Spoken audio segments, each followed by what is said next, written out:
Lake Havasu City. I'm Midge Bridge reporting for Lake Havasu City Parks and Recreation.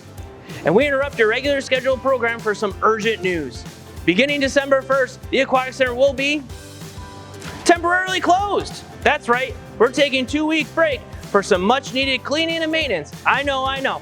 What are you gonna do without us? But this is to ensure that your favorite spot stays safe, sparkling, and operating for the next year. From deep cleaning every tile to behind the scenes maintenance to keep the water flowing just right, we're making sure the place is ready for some classes, lap swims, and poolside fun. For those of you who are wondering, what's this place gonna look like when we get back? I think you'll be pleasantly surprised. Mark your calendars, everybody. December 16th is when we'll be back and better than ever. Until next time, there's no bad days in Havasu.